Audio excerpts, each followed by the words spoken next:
E nós estávamos conversando aqui sobre tudo tem um porquê e um para quê, mesmo que nesse momento a gente não consiga compreender. E há algum tempo atrás a gente conversou um pouco a respeito exatamente desses momentos de dores que muitas vezes a gente precisa ressignificar, dar um novo significado. E eu lembro que você me explicou com tanta maestria sobre isso, sobre a gente trazer uma nova visão sobre esse momento da dor. Fala com a gente um pouquinho sobre isso. Isso é muito importante porque a gente pode olhar para a dor e nos gerar culpa e nos gerar espinhos que nos geram entrar no ciclo da autossabotagem.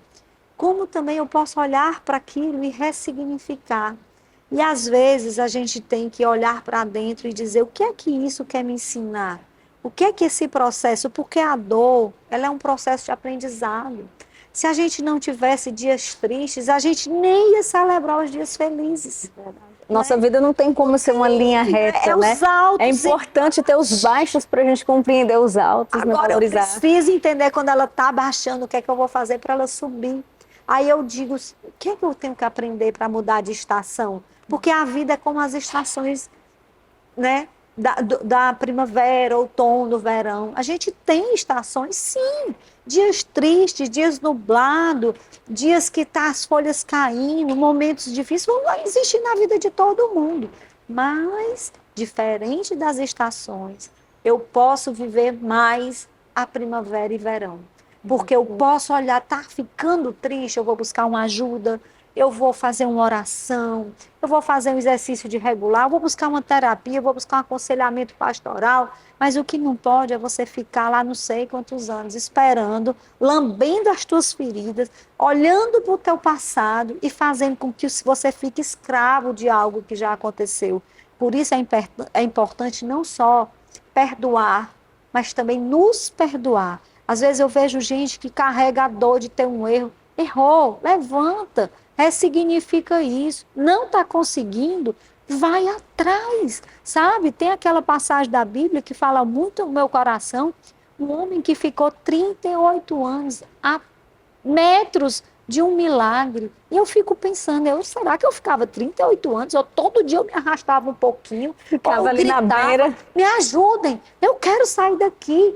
Às vezes tem gente que gosta de cuidar e viver com essa dor, lambendo essas feridas. E é tão interessante porque quando Jesus chega diante desse homem, né, e pergunta o que ele quer que seja feito, ele tem uma desculpa. Ele não chega e diz assim, eu quero ser curado. Não, eu não fui curado porque não tinha ninguém que me colocasse na água.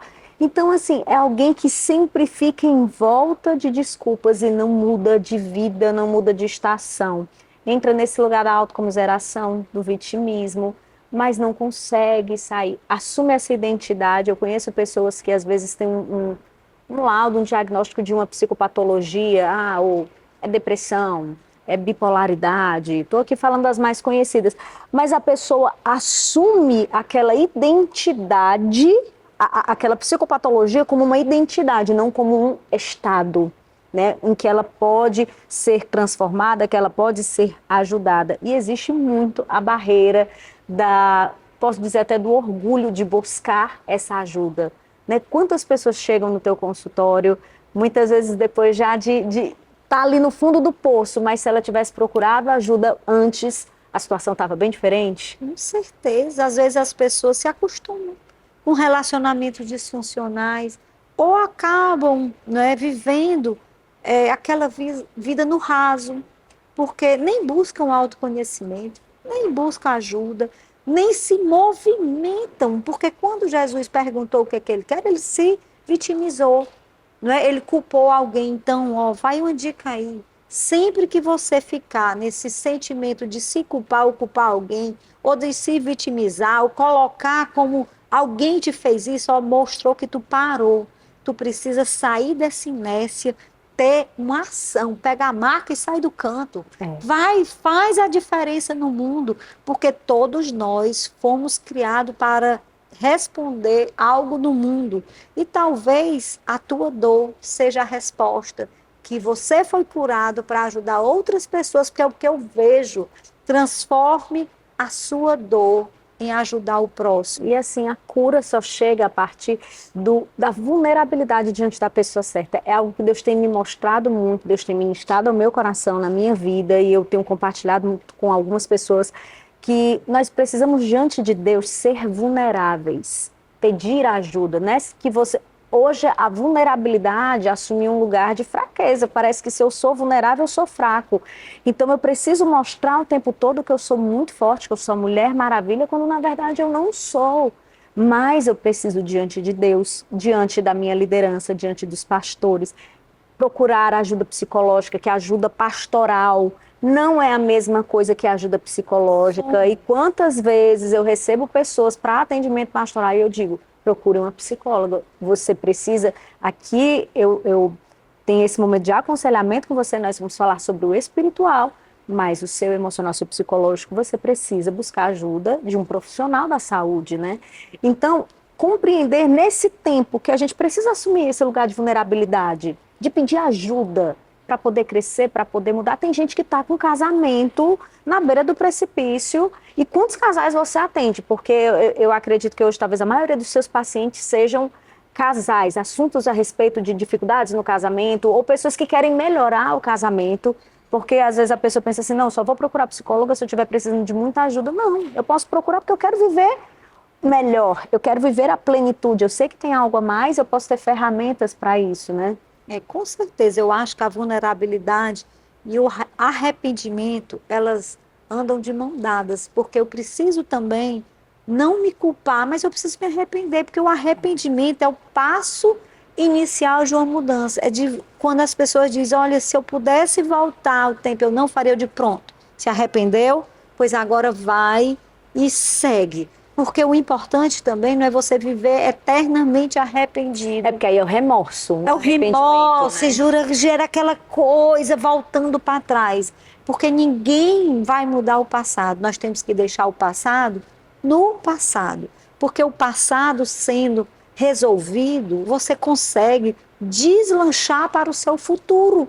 Porque ninguém pode ficar andando, olhando para trás. E eu também não posso estar vivendo um tempo que vai vir para frente. Eu tenho que aprender a viver o hoje, com o olho do planejamento no sentido da frente, mas a melhor estação, ela sempre vai ser o presente. A gente tem que ter esse ânimo de ter uma vida que vale a pena, de ter pressa de viver, sabe? Depois que o meu pai partiu, que foi uma pessoa que foi muito significativa na minha vida, porque ele era um pai presente, ele era aquele pai que instruía, que orientava. Estou escrevendo um livro sobre o papel do pai, que vai ser maravilhoso, mas não só de livros, mas de um pai que foi presente na vida. E eu sei que ele me apontou para o meu destino, porque o pai que afirma o filho, ele dá aquele sentimento de segurança, de eu estou aqui com você, de identidade.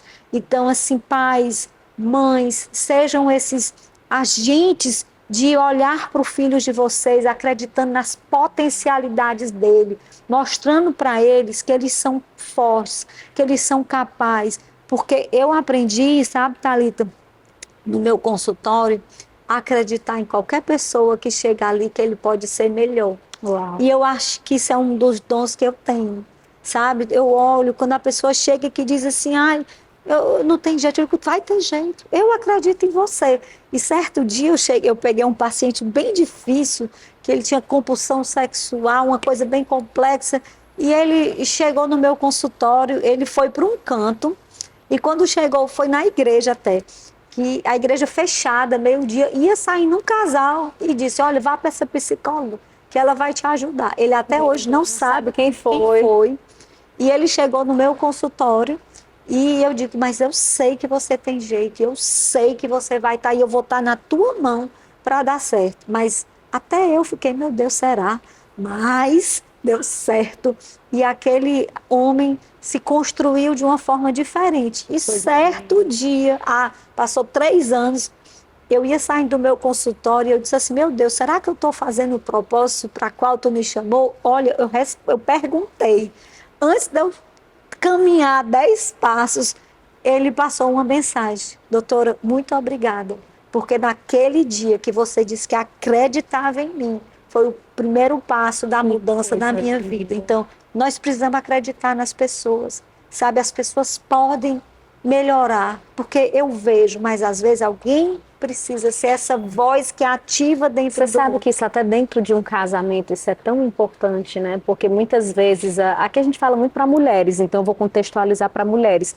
Às vezes a mulher está num casamento difícil e ela só sabe enxergar e apontar os defeitos do marido, né? E uma vez, algum tempo atrás, eu escutei assim, minha filha, chame o seu marido por aquilo que você quer ver nele, sabe? Aponte o destino, ainda que ele não seja, ainda que ele seja hoje um ogro, para você ele precisa ser um príncipe. Então, assim, é você chamar a existência o ouro que aquela pessoa carrega. E quando você deposita essa confiança, quando você deposita essa credibilidade de olhar para o seu marido, de olhar para aquela pessoa e dizer assim, eu acredito no seu potencial, é completamente diferente de você ficar apontando erros. Ah, você tem esse defeito, você tem isso. Você só vai destruir seu casamento. Enquanto você realmente reconhecer esse ouro que a pessoa carrega, vai potenciar. Poxa, ela enxerga algo bom em mim. Opa, tem alguém que acredita em mim, eu vou me esforçar para dar valor a essa credibilidade que eu estou recebendo, né? Isso é, hoje, por acaso, de manhã eu atendi um casal assim, que ele chegou dizendo, a minha mulher não me referencia. Quando eu chego, ela me chama atenção na frente das pessoas, ela nunca fala nada bom de mim, e ela sempre só quer as coisas do jeito. E aí eu fui ajustando ali a relação, e eu digo, olha, a gente conserta no privado e elogia em público. A gente não leva o outro a se sentir constrangido na frente das pessoas. Isso serve para todos os relacionamentos. Sim. E a forma que você fala faz toda a diferença. Às vezes você pode falar o certo, mas da forma errada e fecha o coração do outro. Não gera a transformação. Não. Você tem que escolher, às vezes você quer ter a razão ou você quer ver a transformação, né? Isso. E a maneira como fala pode definir isso. Exatamente. Então, as mulheres precisam ser sábias mesmo. Nem tudo a gente deve estar reclamando. E eu digo muito para as mulheres, se você aprender a chave de ter um casamento feliz, é você fazer o outro se apaixonar todo dia por você. Coisa linda. É você aprender a conquistar, é você entender que você tem que depositar aquela coisa de o outro ter vontade de voltar para casa. E às vezes, quando eu atendo um casal que ele ou ela diz, eu não tenho vontade de voltar para casa, eu fico pensando, eu digo, meu Deus, o que é que o outro está fazendo que não está fazendo tititi? Que não está fazendo, é um carinho, é um abraço, é um jantar. Aonde está a linguagem do amor do outro, que você faz eu tenho vontade de voltar para casa. E eu acho que deve ser muito ruim, sabe, Thalita? De você passar o dia todinho trabalhando e na hora de você ir para o seu ninho, você ter a resistência. Né? Porque chega lá, é uma pessoa briguenta, é uma pessoa reclamando, é o excesso do álcool. Com a goteira, uma mulher rixosa. Isso. Então, às vezes, a gente precisa aprender a conversar na hora certa. Eu conto até um exemplo que aconteceu no meu casamento. Meu marido estava viajando e chegou numa quinta-feira, desde segunda-feira ele estava viajando, chegou 5 horas da tarde. Quando deu 8 horas que eu estava saindo do consultório, ele passou uma mensagem, o que é que nós vamos jantar? Thalita, me deu uma raiva. Mas eu aprendi a ter uma palavra de segurança. Quando eu tenho, que a gente tem emoção, é normal. Aí eu tenho a minha palavra de segurança, que é a palavra tá. Eu só disse tá. Aí eu respirei, aí eu pensei, eu digo, não, vou passar ali na padaria, comprar alguma coisa, e cheguei em casa e foi uma noite maravilhosa. Mas no dia seguinte, aí eu falei dentro da comunicação assertiva, eu disse, meu amor, vamos fazer um combinado. Eu fico tão triste quando eu tenho que sair do consultório, ainda ter que providenciar o jantar, ia me fazer tão feliz tu pensar sobre isso ia me deixar tão contente na nossa relação. E eu sei que tu pode fazer isso, porque você é um marido maravilhoso. Eita, pronto. Mudou pra frente. É verdade. Tá entendendo? Não ficou aquela coisa de voltar. Trouxe a mudança necessária. E quem conhece meu marido sabe que ele se apaixona por mim todo dia. Coisa o linda. pastor Fabrício morreu de rir na viagem, que ele era todo tempo me protegendo, me guardando, porque ele é realmente, mas eu aprendi. a Isso é uma fazer plantação, né? Olha meu só, marido se gente. apaixonar. Você quer ter um bom marido? Talvez a resposta esteja aí nas suas mudanças de atitudes. Fica aqui para o próximo bloco, a gente vai conversar mais um pouco sobre isso e mais conselhos sábios dessa mulher que tem nos ensinado tanto, viu?